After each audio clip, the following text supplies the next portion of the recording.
Assalamualaikum warahmatullahi wabarakatuh. Pada kesempatan kali ini, saya akan menjelaskan sedikit tentang penilaian akhir semester pada mata kuliah Praktikum Sistem Komunikasi Seluler, di mana kegiatannya diberi nama RF Planning Project.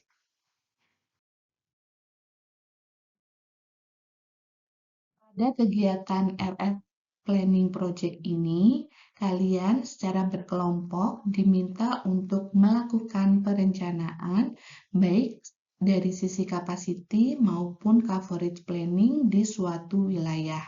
Tidak ada batasan atau ketentuan terkait dengan wilayah yang menjadi objek perencanaan.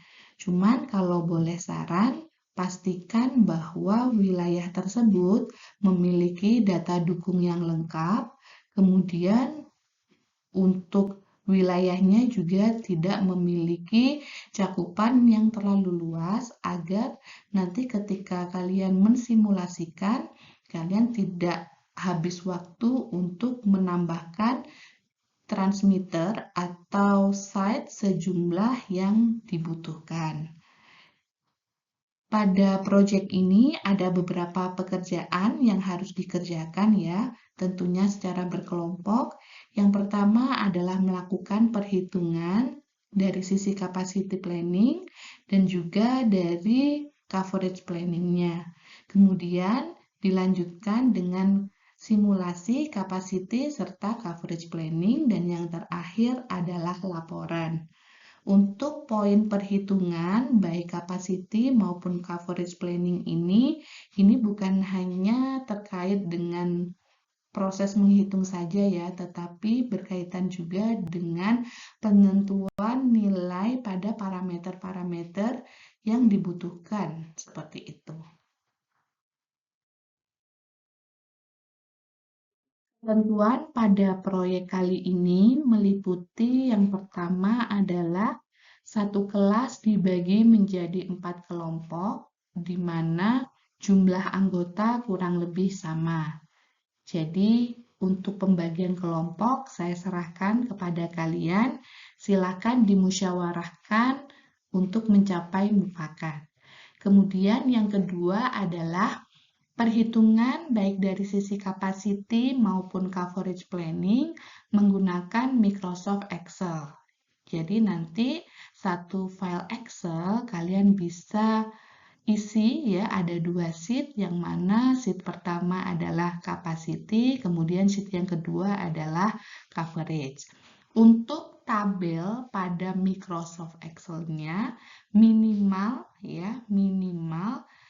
seperti pada contoh yang ada di bawah ini.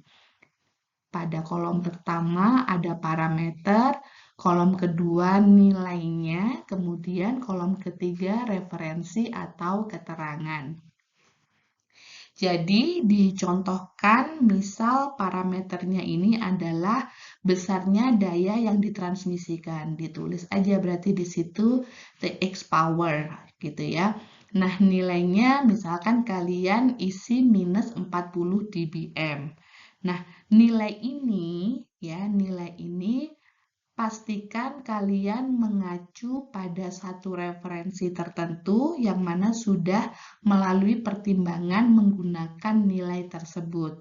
Atau mungkin berdasarkan hasil diskusi kelompok yang sudah dilakukan. Jadi nilainya itu yang digunakan bukan nilai yang asal-asalan, tetapi sudah melalui suatu pertimbangan yang berasal dari hasil baca ataupun pada hasil diskusi yang dilakukan. Seperti itu. Nah, di kolom ketiga yang referensi atau keterangan, ini kalian bisa mengisikan ya link referensi yang kalian gunakan, tentunya yang ilmiah ya, agar nanti ketika di cross-check, kalian bisa langsung menampilkan sumbernya. Atau mungkin keterangan misalkan adalah pertimbangan mengapa menggunakan nilai tersebut. Contohnya, misalkan kita menggunakan nilai tersebut berdasarkan referensi ini karena dilihat kurang lebih kategori atau tipe daerahnya sama, sehingga kita menggunakan nilai yang sama, misalkan saja seperti itu. Oke, kemudian ketentuan yang ketiga, yaitu simulasi capacity dan coverage planning menggunakan software atol ya, seperti pada saat kita praktikum.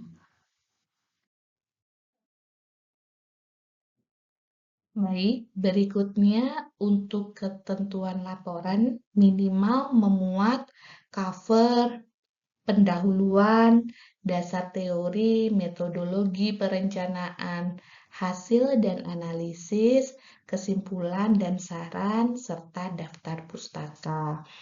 Untuk metodologi perencanaan pada bab 3, itu bisa kalian tuliskan proses atau tahapan yang kalian lakukan untuk RF planning ya, mulai dari capacity, coverage, mulai dari proses penentuan parameter, perhitungan hingga simulasi. Nah, hasilnya itu bisa kalian tampilkan dan bisa kalian analisis di bab 4. Seperti itu. Untuk daftar pustakanya, kita menggunakan IEEE style ya.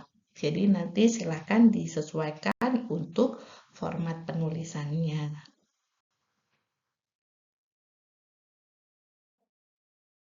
Untuk timeline pengerjaan, kurang lebih seperti yang sudah ditampilkan berikut ya. Minggu 14, setelah kalian selesai membagi kelompok, kalian bisa langsung mulai mengerjakan ya, menentukan nilai pada parameter-parameter yang dibutuhkan, kemudian jika ada yang perlu dilakukan perhitungan, maka melakukan perhitungan seperti itu. Jadi, nanti di minggu ke-15, minggu depan, saya akan cek perhitungannya ya. Jadi, nanti masing-masing kelompok akan menunjukkan file Excel-nya baik dari sisi capacity maupun coverage planning-nya. Seperti itu. Nanti sama-sama akan kita cek, kemudian untuk hal yang belum sesuai, nanti silakan direvisi seperti itu ya. Dan setelah semuanya sudah clear, sudah oke, kalian bisa melanjutkan ke simulasi planning, dilanjutkan dengan laporan. Itu dilakukan pada minggu ke-15 dan minggu 16. Seperti itu. Nah, untuk di minggu 17 nanti masing-masing kelompok akan mempresentasikan proyeknya. Mungkin untuk waktunya akan saya informasikan menyusul ya. Nanti menyesuaikan dengan jadwal UAS seperti itu. Nah,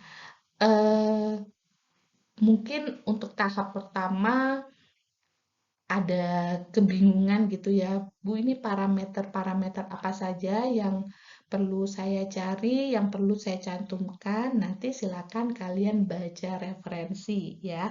Banyak sekali referensi terkait RF planning ini yang sudah bertebaran di internet gitu. Karena memang di 5-10 tahun yang lalu topik RF planning ini masih bisa diajukan sebagai topik tugas akhir. Jadi saya yakin ada banyak sekali informasi yang bisa kalian dapatkan dari internet. Seperti itu ya. Jadi tinggal kalian diskusikan saja mana informasi yang akan kita gunakan, yang akan kelompok kalian gunakan, dan ditampilkan, disertakan di proyek kelompok kalian. Seperti itu ya. Baik, kurang lebih seperti itu untuk penjelasan penilaian akhir semester pada mata kuliah Praktikum Sistem Komunikasi Seluler.